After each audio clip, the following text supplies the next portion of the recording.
What's going on, Sports Nation? I'm your host, Kenneth Tiberius Clark, and you guys are listening to another fun episode of the Sports Exclusive podcast, right? We're knee deep in season 2. So we often talk about basketball, hockey, football, maybe one of the other 1,000 sports around the world. And, we get into the intricacies of that. But today I kind of want to focus on something that can apply to everybody instead of just athletes or sports fans, right? I want to focus on body work or massage therapy, right? Because that's something that applies to our everyday lives, right? And then even when we look into sports, right? Athletes, these guys get injured so often, and there's so much that we really don't know about the body and reasons why guys get these significant injuries or why it lasts so long. So I wanted to get more educated myself. Obviously I'm a big sports fan, but I wanted to get more educated myself. So I went and I got my guy, Blake Barnes, LA native, right? Massage therapist, right? Entrepreneur. And he's going to come on and he's going to really not only talk about, his start and how he got into his profession, but why some of these injuries occur and some of the things that we can do better in our everyday lives. So let's get my guy in here. He is in the lobby. Blake, Yes, what's going on, man? Oh, nothing much. I appreciate you. Thank you for having me on. It's going to be a good one. Yeah, no, most definitely. So, well, first of all, how are you doing? How's life in the beautiful city of LA? Oh, yeah. I mean, life is good right now. I really don't have any complaints. Work is good. Yeah, everything's good, man. Everything's good. Okay, so I'm gonna ask the most, and look, it is my show, so I can ask the question. I would have asked probably one of the most, not cliche, but it may sound a little bit. Okay, you're from LA, you're not from, Orange County or San Diego. So I think the biggest question for me is, growing up, what made you say, okay, I want to get into this profession? I want to start massage therapy. What sparked that? Yeah, no, it's funny that you mentioned that because I would have never thought that I would be actually doing this. Being from South LA, South Central Los Angeles, also Inglewood, kind of on the border there.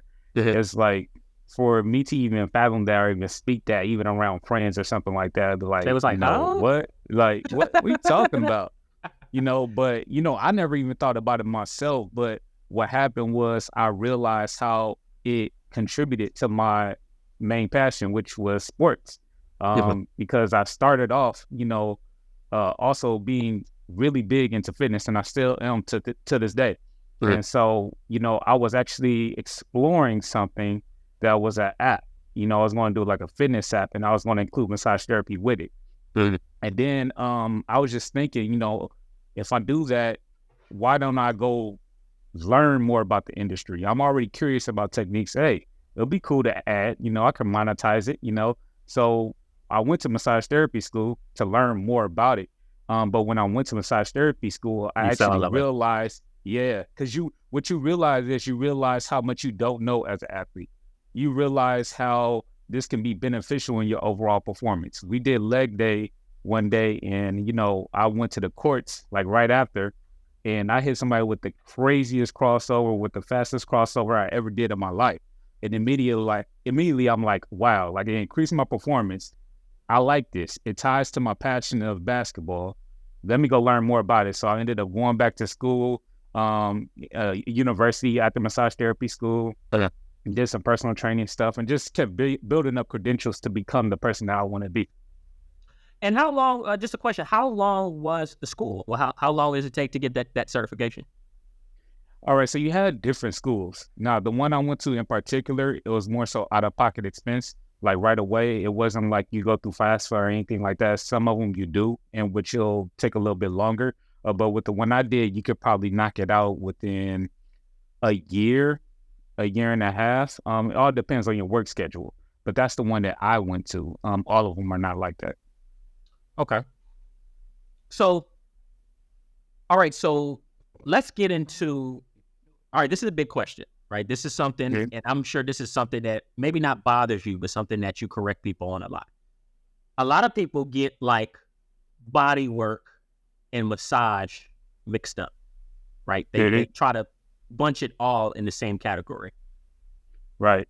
Is it? And no, because so what I even consider myself is I consider myself a soft tissue therapist. Okay. Right. Soft tissue. And right. And the reason why I do that, and you would notice this a lot in this industry, is the people that are referred to as massage therapists, if they like to go further, if they want to be more in depth with their practice and how they approach the body, advanced like a physical therapist. And that's how I look at it. It's like the person that's between massage therapy and physical therapy, where they have the knowledge of a physical therapist and they're working intentionally and they know what they're doing and know what the cause is. It's all about being intentional versus someone that is more like exploring the more relaxation aspect, the energy and doing the relaxation. And it's a niche for that. And that's something that they enjoy doing. But it's more so like one is being more intentional and focusing on injuries or, mobility for that matter, just knowing what they're aiming for versus somebody that's doing relaxation. And then a lot of times, like, especially with the culture now in society, like you said it yourself, like in a way, indirectly, when you're saying like, oh, someone from this area and they're doing massage therapy, that's because society paints that narrative. Right. Yeah. They like, you see it on the movies, it's like a rub down. They make a joke out of it and stuff like that. So everything is not really relaxation. So body work is more like on an advanced level of somebody that's like really in sports medicine or somebody that's intentionally working with somebody with a chronic injury or something like that. And that's the way I look at it. So I do feel like it's a difference. The only thing is all of society hasn't caught up to the actual titles, because other therapists, they will know about a body worker or a soft tissue therapist or a manual therapist, and they can decipher what that person's trying to do versus, or even sports massage therapists versus somebody that say they're a massage therapist. It's marketing and the power behind it. And I'm going to ask you a question in a minute, but I do want to say this. What you're saying makes so much sense because you said it's not just about the relaxation factor. One thing I think I've noticed more so probably in the past few years as I've, dove even deeper into sports is, massage therapy is like, it could be work. Like I'm talking about just for the person receiving the treatment. It's not just like, oh, I'm just gonna go here and it's gonna feel good and I'm gonna fall asleep. Like, no, it's almost like an exercise. Like I've left some treatment because I have a history of lower back pain, which we'll talk about in a minute. I've left some treatment and I'm drenched in sweat. And I'm like, bro, this was harder than going to the gym and lifting weights. So right. I just feel like, I guess I like what you're saying in that field. It's so many different areas in that field that people don't know about. Yeah, and I do want to add more to that. So with what you're saying, right, my approach is this. And remember, I went to school for the kinesiology degree and stuff like that. So when I'm approaching a situation, somebody has an issue that they actually want to resolve opposed to relaxation, now we're talking about like a process that I like to follow. I like to make sure, I work on the muscle, take it through the range of motion passively, having them actively take it through that range of motion while I'm also working that muscle because it can be more efficient. But then also, I'm a firm believer of exercises, corrective exercise, because I have that licensure as well, but adding corrective exercise on top of that at the end to help reinforce the issue. Because even as a therapist, I do know that like you can do so much with hands-on and loosening up an area, but the root cause a lot of the times is a lack of strength in other muscles that is throwing it off. So if one side is weak, it's another muscle over here that's stronger. So, or tight, whatever the case may be. So it's all about helping bringing that center of gravity because we thrive in a position of alignment. And that's the main thing. So it's a lot of times it's overuse of one particular muscle or one particular area that causes a major injury. Yes, you could say it's overuse, or it could just be weakness. I mean, you will have somebody that can come out of surgery and they'll be so much more weaker than what they used to be, right? So that wouldn't be overuse. That would just be more so weaker.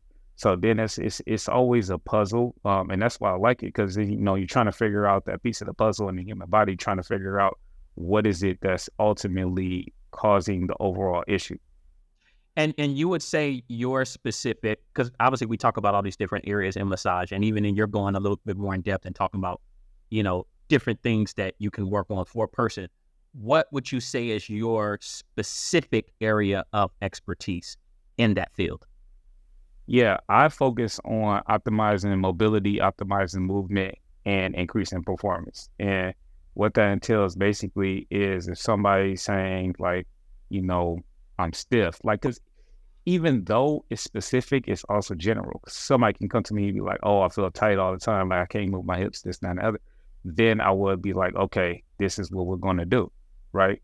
But usually the people I get are that, right? Like there's people that it's rare. Like even when I was focusing more so on relaxation, I still do relaxation here and there. But even when I was focusing on that, people don't contact you until they actually feel something. And Right. That's what happens. But then what ends up happening with that is they typically want to get the full vibe of relaxation and stuff like that. But they already went up here to where now, okay, we have to open up the hips, we got to do this, and we got to be intentional how we doing things. So to answer your question, I love being intentional with what I'm focusing on to make sure that I bring that person back into alignment where they can function at their best potential. That makes perfect sense. And obviously, because you kind of, like I said, you kind of hit me on the head right there. I feel like we need to start being proactive about maybe areas that we know, because I know sometimes I haven't reached out to people until I had a, significant discomfort in one area and stuff like that. And in my head, I'm like, yeah, well, Ken, you probably should have just, you probably should have focused on this area probably months ago, but you let it fall by the wayside. So, okay. So, you talked about increased mobility and increasing performance. All right. You work with athletes, right? What would you say is, and I'm sure it depends on the sport. So maybe you may have seen a basketball player or a football player, tennis player, who knows? What would you say is the most common conditions you see in athletes or the athletes that you work with? I don't like to say conditions just because I like to say areas. Areas of focus. So like I would say the hips is like one of the main areas because that's where all the energy is kind of really stored in these movements. And, as you know, the hips have so many angles, so many muscles that are tied to it, and it transitions into the spine.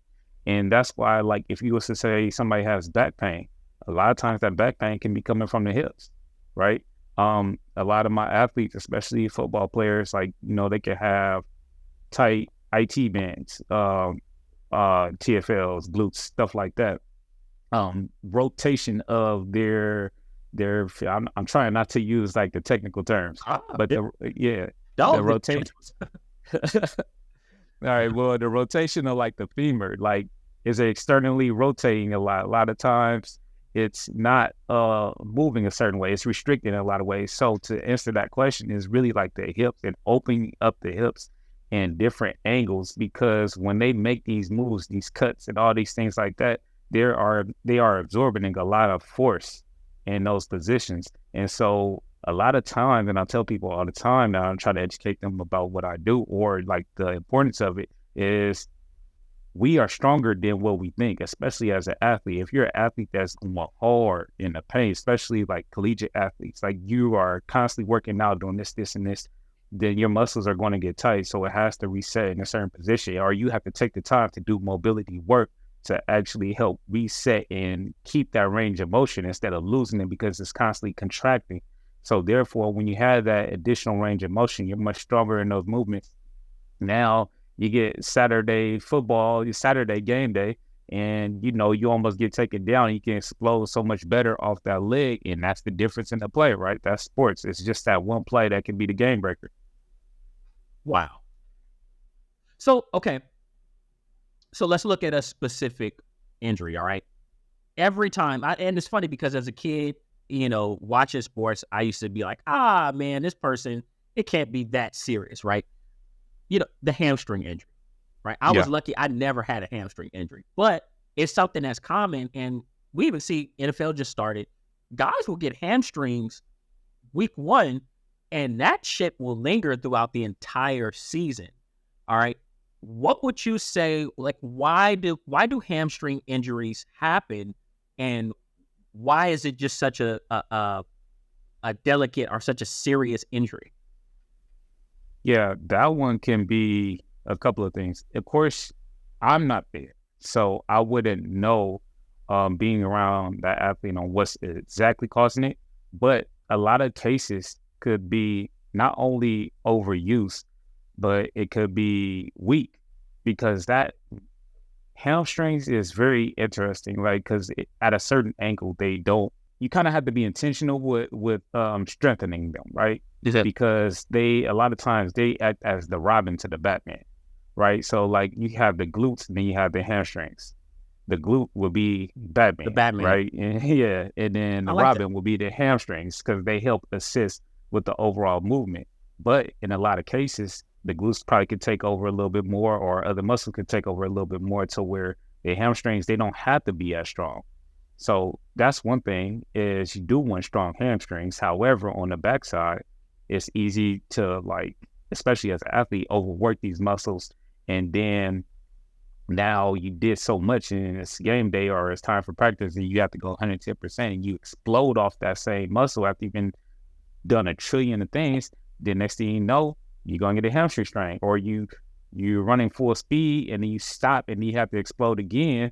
That's like doubling up on it. So like you're decelerating and then you're accelerating again on the drop of a dime. You can strain it based off of that type of energy or force. Like, how much have you been doing beforehand? And to be honest, sports is so, we became so, and it's a good thing, but it's a bad thing. We became so focused on going hard, training. You also have to balance it out with knowing how your body is and doing the mobility work. I can't reinforce that enough as far as talking about mobility work, because I feel like so many athletes, they don't do enough, even myself. Like, I don't do enough mobility work to help keep the range of motion and keep my muscles healthy, along with that physical training that you're doing. Hopefully I answered the question right there. No, you actually hit it on the head. And you said something that was key. It takes me back. I actually had an interview, season 1, Ezra Freck, Olympic athlete. And he said, because he's been before, and he's about to go back to Paris 2024. And what he said was, I said, okay, well, you're obviously stronger, better technique. He said, yeah. He said, but to tell you the truth, when I started getting better is when I got out of that go hard mindset. He said, and I'm actually better now because I balance my hard work with rest and getting therapy and working on my body. He said, that's when my performance increased. So when you said that, I was like, man, it all ties together now. That maybe that's the missing link for a lot of athletes and why they can't always perform at their peak. Yeah, and it's hard to pull back, because you got to think about this. You're an elite athlete. That means you're super competitive. That means you want to outwork everybody. You already made it on a collegiate level. You try to get to the NFL. They always say somebody's out there working harder than you. It's a fact. So then now you got to sit up here and tell yourself, oh, wait, let's stop for 2 days. Like, it's hard to fathom that let's stop for 2 days so we can be even better. You know what I mean? So it's hard to, yeah. So you really have to trust and see that. I guess it has to be proof in the pudding for somebody to believe and then continue to do that, because you have to see. And that's what I'm saying. So when I saw that crossover, like I told you, when we did leg day of massage therapy, when I did that crossover so much more faster than anybody else, that's why I'm like, I'm a believer, but you need that one example to believe in something. Okay, so now let's focus. You're going to help me out a little bit, because I had a rough week last week, man. So, okay. Yeah. So I came back off of vacation, right? It's a good vacation. And yeah. Okay, this is where I think I dropped the ball, right? I came back. I took a few days to, get my body reacclimated and stuff like that. But I think maybe I didn't do the work that I was supposed to, and I got right back in the gym, right back to boxing. And one day I woke up and my back was just on fire. It was just, it was strained, and I had to manage that all last week. Couldn't work out.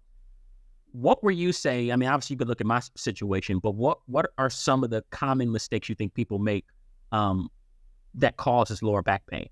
You know, I know you mentioned the hips, but what do you think are some things that can contribute to lower back pain? Well, that one's like a loaded question because there's a lot that could actually contribute to it, whether it's like, tight muscles in the back that runs down or, the hips or just the overall movement of a person in their overall posture because it compensated so much. Like you come out of surgery from something and then now your whole body just compensated and then that source of pain is in your back, but then it's also can be from something else. But to try to answer the question a little bit more simply and focus, I would just still stick to the hips as far as what I've seen. I think the hips is one of those things where if your hip flexors are too tight, it could pull your pelvis and it could rotate forward. If your leg is not, let's say, internally rotating a certain way, then you got muscles on the side that could be locked up that you got to free up, because if they're not rotating properly, then you're going to feel pain in areas like the back. So it's, like I said, it can be hip flexors, it can be external rotators, the internal rotators. It's like all those muscles, everything has to be aligned. So to answer your question overall, it's just everything has to work together. If anything is off, then it could cause a domino effect. That makes sense. Now, do you think that there should be, for anyone that does any type of excessive physical activity, do you think just having a better understanding of the body, do you think that, let's say somebody takes time off, do you think that they should ease back into that physical activity? Or should it be a process, like a ramp up process as far as to getting yourself back to be able to do some of those things? Or are we talking about like getting back into a season or like, or even just getting, because like I said, using myself as an example, like I said, I took that week or so. I went from working out 5-6 days to taking a week off. And then the injury occurred, and it happened before that happened after I took that time off. Do you think that maybe that's because, or, look at this broad for all people, do you think that you have to kind of welcome yourself back into that physical activity because maybe it was a slight disruption in schedule for the body? Okay, so I'm going to just use your example right now. Let me ask you this. Were you on a flight? Yeah, I was. Long flight? Yeah, I was on some mild flight. Yeah, so like the back could end up being stiff, right? You got that going on. Yes, you didn't work out, but more importantly, this goes back to what we were saying earlier. When you're going into the gym, how intentional are you with like warming up or doing some like quick mobility exercises before you actually get into those deadlift positions or whatever the case may be? Because if you get in the deadlift position and your hips are not mobile, then, that force is just traveling to areas that it doesn't need to, and that's how injuries occur. So now, you factor in being on a plane, then you go work out the next day. You already have your back being stiff. You didn't warm up. All that stuff is like a precursor to, something that can happen with your back and your hurt. So what I would say is and this is what I was going to say. So it ties back into what we're talking about with athletes as far as like slowing down, because are you willing to spend 15 minutes to actually warm up out of your 1 hour gym session when you're like, I can do more reps? But is it efficient? It's probably not efficient reps. Like I've been more intentional with actually stretching, doing some dynamic stretches beforehand, because you want to make sure you're in that active type stretch situation. And I also strengthen certain muscles before I go and do the squat machine or something like that. And then I've noticed that my performance actually went up because it's certain areas in the hip that I knew were weaker. And then once I strengthened them and I stretched all around, did my dynamic stretches, I was so much more stronger with those exercises. Okay, that makes sense. And you said efficient, and once again, let's look at it. And by the way, fans, I hope you guys are watching. Learn from my mistakes. I don't think, because one thing I've done better with doing over the past few years is adding stretch. First, I didn't stretch at all. But then after a while, I said, well, we're getting too old for this. We can't just not stretch. So, but you said, use the word efficient. So even though I'm stretching and it's better than what I was doing before, it could still be more efficient. And I could probably use a little bit more not just stretching, but more mobility to kind of get my body going. So that makes sense.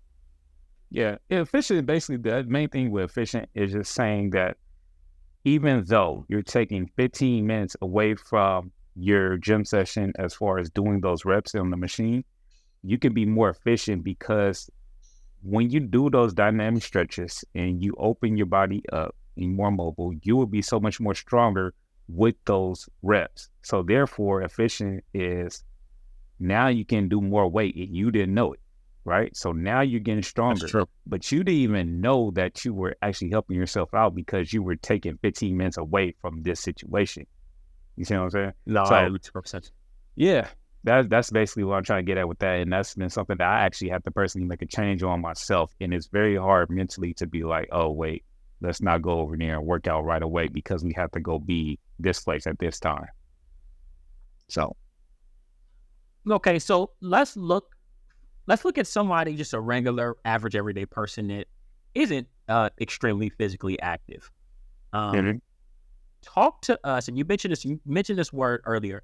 Talk to us about the importance of posture, of good posture. Yeah. I mean, like I was saying before, like our body thrives in optimum alignment. And that's why when I talk to people about what I do, my main thing is I optimize mobility, optimize movement, and increase performance, because that's not tied just to athletes. That's just for us in general as a people, because if we are not aligned, in alignment could be great posture. That's an example, right? If we're not aligned, then our performance goes down, our movement goes down. And that's when compensation happens, when other muscles start firing that doesn't need to. And unfortunately, we're in a society now where it's just so much tech and there's so much sitting down with the desk jobs. You kind of have to like reverse engineer your movement.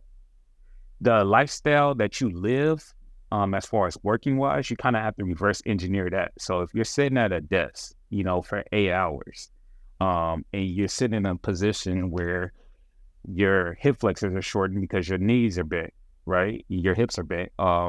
Your hamstrings are shortened because your knees are bent. And then you might be like this because you got the computer right there. So now you got to reverse engineer it. Now you got to work on more back muscles to open this up. You have to work on your glutes because your glutes is you're sitting down a lot. You have to work on your hamstrings. You got to stretch out your quads and your hip flexors. Basically, reverse engineering and strengthening more of the back area, because when you be like this more and more and more, that's when pain starts to happen. And I make that mistake often. I'll sit up, I'll sit forward. Exactly. Me too. And it's like, even when I preach this stuff, I also make mistakes in certain areas, but I'm intentional with trying to correct it. Like if I know I've been sitting down a lot, I'm going in a jump and I'm exercising the back, the glutes, the hamstrings, and stretching out the quads and everything. Probably do that first, so it can help things out a little bit better. And you keep saying this word, and it's funny, it's one of my favorite words, but you've used it so many times in this particular interview that it finally hit me. And you keep saying intentional. And man, I think that's right. It can't just be same way I go to the gym and I'm like, okay, I'm going to work on shoulders and chest today. You need to, I guess, have a better understanding. You can correct me if I'm wrong. Have a better understanding of where your body is at, or maybe something you've been doing. So when you go to that physical exercise or you go and stretch, you're saying, okay, well, I know I've been doing this. Let's focus on this particular area as like, how can I say it? Preventative maintenance, so to speak. Right? It's like, case in point, I was on that plane. Maybe I should have worked on them hips. I don't know. Yeah, because just to acknowledge that, because all the hips ties so closely to the back. And so I just wanted to say that. But as far as what you're saying, one of the main things that I've realized as far as going to school and learning more about all these different things is, especially as men, we get in the gym and we work out more on a superficial level. Right. So we want the cuts, we want to do this, that, and the other, but we never really focus on, and let me take it out of men, let's say men and women. We rarely focus on the deeper layers of the muscles, right? The core. So when we go in there, we go bench press, or we go do this, or we go do that. Did we do some shoulder stability exercises? And it'll be something minor, right? Like put a ball on a wall and you're doing this, you're warming it up. But you're strengthening deeper layers, the stability side of everything, versus you just going straight in there and going for a shoulder press, right? Because now you're hitting deltoids, but what about the deeper stability areas, right? And that's what's going to help you be more stronger. So we never really work inside out. So in those cases, that's why it's like it's just all about being intentional. And back to that, and it's when I say intentional, it'll be like, okay, let's do this stability. Okay, now we're ready to get into something a little bit more advanced, and then you'll be so much more stronger than what you are. So that leads me to another question. In your experience, right, as long as you've been doing it, in your opinion, what do you think is the most neglected muscle in the body? What do you go, our body part area? What do you think is the most neglected area? If I take it out of a sports sense, yeah, I'll probably say gluteus medius. And what is it? Okay, so what's the gluteus medius? Yeah, talk to me. No, break that down to me. What's the? I've heard gluteus maximus. What's the gluteus medius? That's like medius. Medius. Okay. Yeah, I wish I could pull up something real quick so people can see a visual. Well, gluteus medius is basically we do have a model, but it's out there. But it's a muscle on the side of the hip, right? So if this is your right hip right here, then it'll be a muscle right there on the side. And basically this muscle helps. It's a huge significant muscle that helps with stability of the hip. It pulls down, right? When you're walking, you use this muscle a lot. If somebody gets injured, it helps. If it's weak, it could cause back pain. If it's too tight, it can be an issue. But all in all, if I'm taking athletes out of the equation, even athletes can benefit from it. But if I take athletes out of the equation, I think as we get older, a lot of people don't do enough work there that can help stabilize the hips and help them be stronger with their walking, because it can also contribute to knee pain, because everything is a domino effect. If this is problematic, this can be a problematic. Then you have this muscle that adjusts accordingly. So radius. I would say glute. Yeah. So I'll say gluteus medius.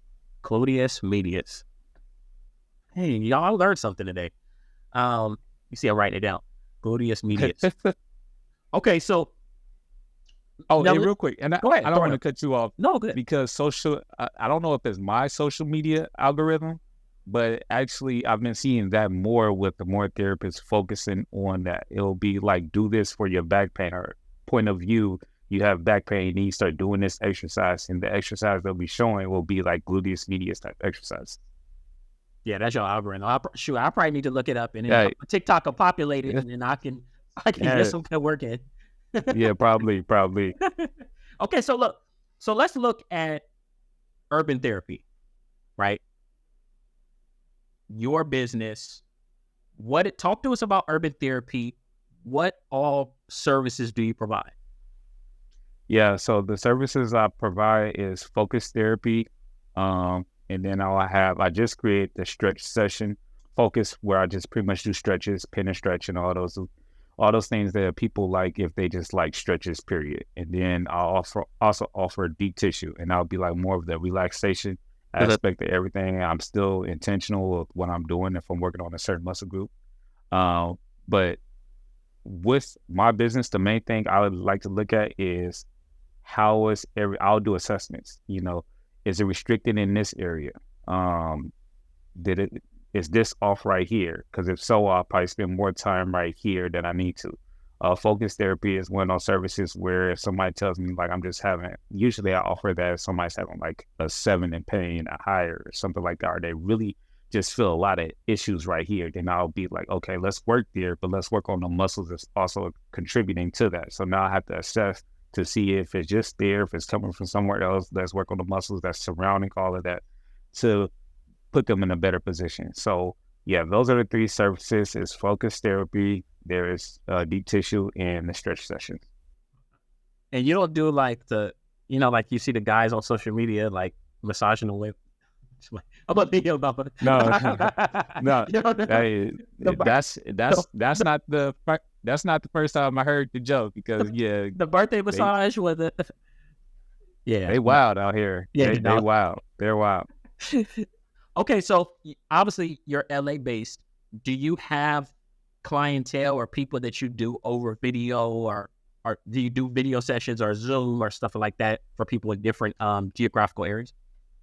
No, I don't do Zoom sessions because even though I have like my corrective exercise licensure, I don't apply it in like a Zoom type environment. I don't even have the service isolated. And corrective exercise, when I say that, I mean like that would be something where, you know, how is their body aligned when they're doing a certain exercise? Are they doing that right? But no, I don't have like a Zoom link, or I'm not doing it online. Okay, not yet. Who knows? I don't know. Not yet. Yeah. Who knows? Maybe in the future for sure. Yeah. So, okay, I'll ask you just before we move on to the last question.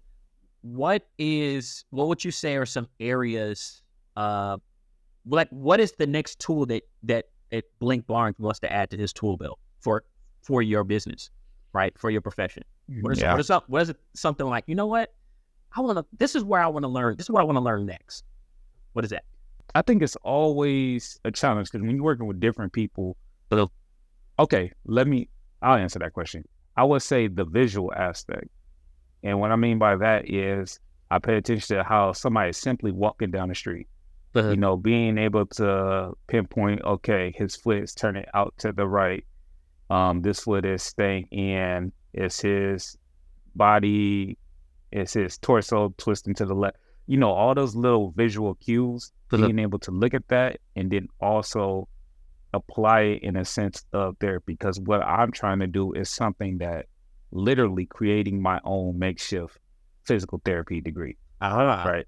Because I was potentially going to do physical therapy. But when I was working in a physical therapy place, and it was one of my clients that actually brought me on board, but when I'm working in a physical therapy place, it became a situation where they asked me a question, you know, for a situation that they have an issue with. And I was just a massage therapist, but I realized the only difference is just the education and experience that goes into it. So I'm always trying to create a high level of intellect regarding something, this injury or this right here, and just trying to become better at it, because at the end of the day, none of those degrees or anything matters if you can get the result, right? That's true. So the visual cues is something that I'm building on so I can figure out the patterns in people's body, because everybody typically, I'll say 99% of the people that I work on, they have a compensation pattern in their body somewhere, whether it's they're more dominant on the left side of their torso, dominant more on the right side, this hip is different than this. And when you work on that and then they go exercise or they go do this movement or this movement, they are so much more efficient, so much more stronger with what they're doing. And they never knew that they could be. And that's why with my practice in business, I try to focus on making sure that they are better aligned so they can feel the difference, opposed to relaxation where you'll just be focused on segments and you're doing all the things and you're trying to focus on all of this because of time. And you know it's only 1 hour, so you just try to make them feel good. And I feel like basically what you're saying is you said realignment a few times. If you're not aligned in one specific area, that can be like a chain reaction that can mess up a lot of different things. Exactly. Yeah, exactly. So, and ultimately the hardest part is figuring out the core of the problem. But the more I'm starting to learn is the more I'm realizing there's no real true core problem. It's more of a pattern situation. So now you attack the pattern, and when you attack the pattern, then you can help bring in alignment from that standpoint. So, okay. So that's, okay, go ahead. Go ahead. Finish what you're saying. Yeah. I was saying, so that's why when you ask me questions like what's the core area that people need to work on, or what's the one muscle group or whatever the case may be, it's hard to answer that question, because as I learn more, I'm realizing there's not one true answer, because it becomes like a chain reaction. They all work together in doing some BS, right? Like if this group is going haywire, this person, when it's like a group of friends, if this person is like saying, let's go rob a bank or something like that, and this person is broke too, they're going to go do it the same thing. And this one's going to do the same thing. So now this group over here is just the outlaws, and they're doing something they're not supposed to do versus the rest of the body. So then after that, it's just segments that you got to just weed out. So I'm assuming every client is like a brand new puzzle. Yeah, so everyone's a brand new puzzle. Some of them have similarities, but for the most part, it's a brand new puzzle. Okay, now it makes more sense because, like I said, we want to ask specifically, but the source of my lower back pain, it can be vastly different from somebody else with, lower back pain. We try to say, oh, okay, well, just do this stretch. Well, we don't know what their issue is. We don't know what area their body isn't firing in. Okay, so that makes a lot more sense.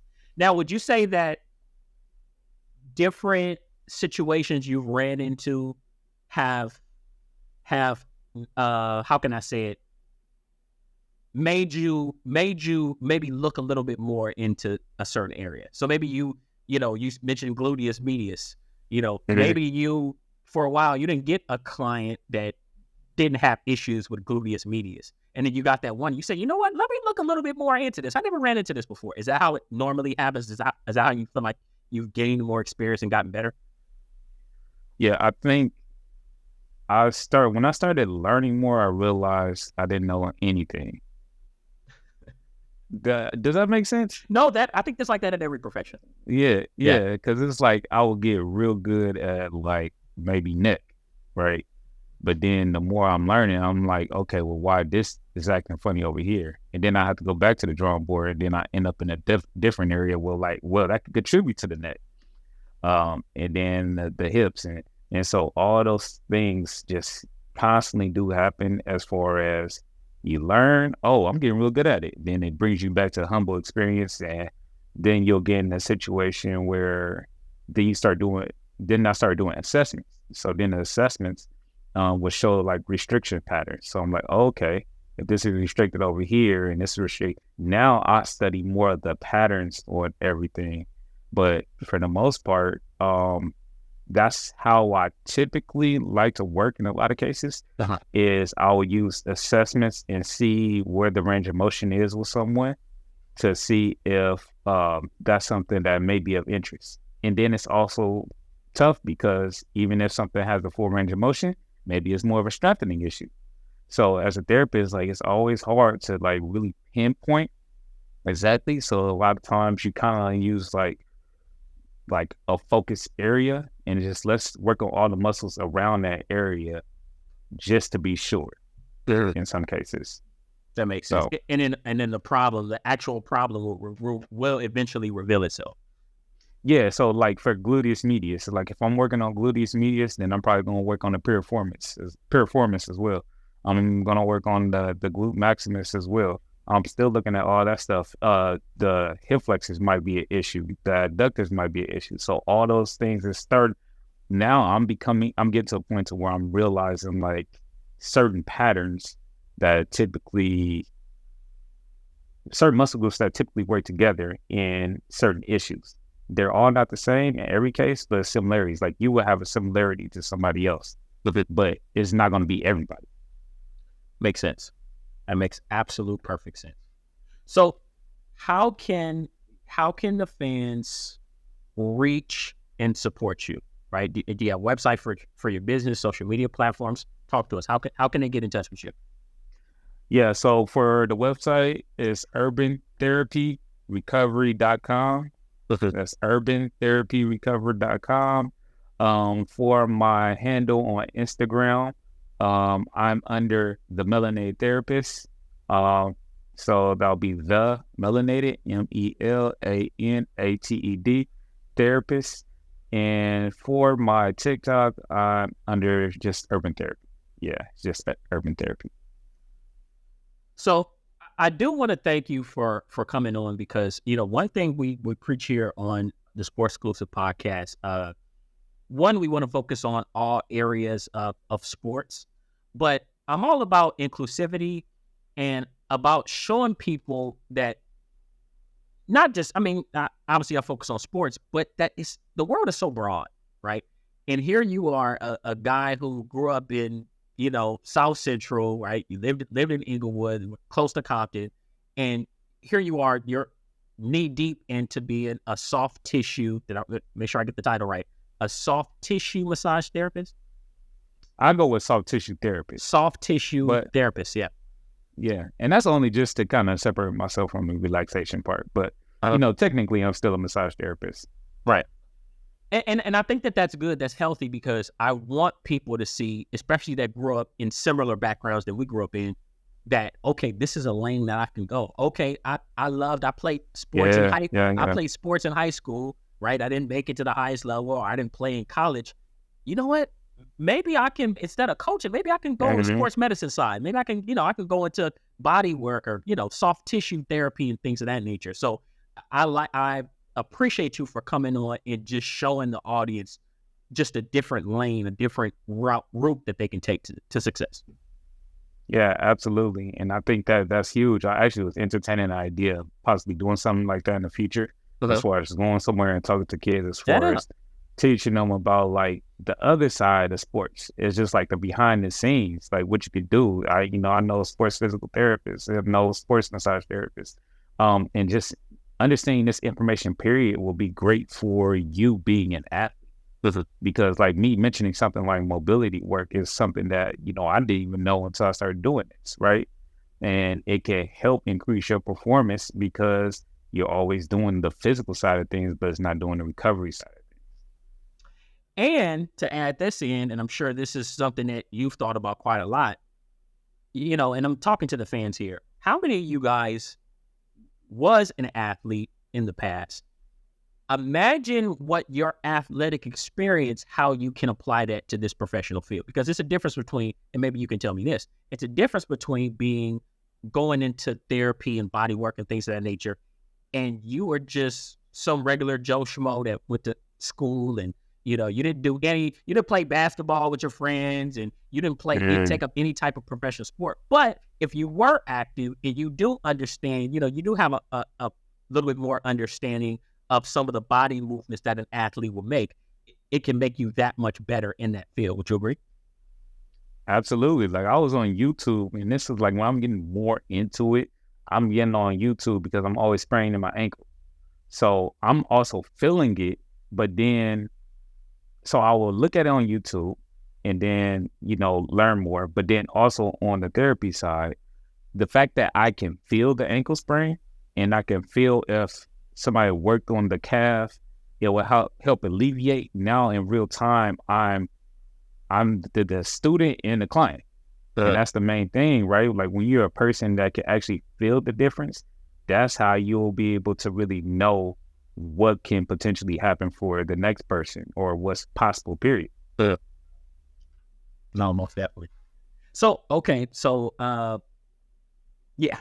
So we got to talk because, I'll actually be in LA next weekend. I have some areas of focus. First of all, fans, please check him out. Right. I know he's doing some things on TikTok. He has some instructional videos. Check that out. The Melanated Therapist on Instagram. Right. And your website, Urban Therapy. Finish it for me again. Recovery. Urban Recovery.com. Recovery.com. Check it out. And I'm sure there's a lot of information on there, some things that you can kind of apply to help your everyday life, athletes and regular people alike. And yeah, like I said, when I come, we'll have a nice talk because I'm having some, not only am I overcoming the back, we talk about alignment. I have my right shoulder is kind of been rolling a little bit more forward. I want to see if we can get some things to get that corrected. So you guys see, this is just an interview. He's helping me out. I'm going to give No, most definitely. Man. But no, brother, I really do. I appreciate you coming on and really just educating the audience and educating me, man. I was thinking I was just going to do an interview, man, and I learned a good bit. Yeah. I was surprised we dived into it that deep. Hopefully people didn't get bored with the information. I appreciate the opportunity. Well, you know what we do? This is what we do with the people for short attention spans. We just make a whole bunch of clips. We just clip a whole bunch of shit into 1 minute increments. And they're like, oh, okay. People have short, there are some people with short attention spans. But for those that will sit and they'll be on that, 1 to 2 hour car ride or something like that, they'll be able to get the fullness of everything that we got the chance to talk about today. And I love that you went in depth. You don't ever have to, and I'm sure you'll be back, because we'll visit you 5 to 10 years from now, or even 2 years. I'm sure some professional sports team will snatch you up and say, no, you work for us now. I actually don't even know if I want to do that, to be honest with you. Okay. Yeah, because it's like I know other therapists that do it, and when you talk about the travel and the demand and I don't know. It'll have to be that makes sense, because I'm sure those working with those athletes can't always be the easiest thing. Hey, and look, a football player's legs alone is a workout. It's a workout. Like when you working on them, those legs are heavy, man. It's like I don't need to go to the gym if I'm lifting those heavy legs all day. Yeah. No, most definitely. So, but yeah, man, like I said, thanks for coming on. We'll definitely be in touch soon. I'll see you next weekend. I'll go ahead and I'll be in LA. We'll touch bases. But once again, appreciate you coming on, and we will definitely talk to you soon on the Sports Exclusive Podcast. All right. I appreciate you, man. It was a pleasure. Thank you. All right. Most definitely, brother. Be blessed. I'll talk to you soon. All right. You too.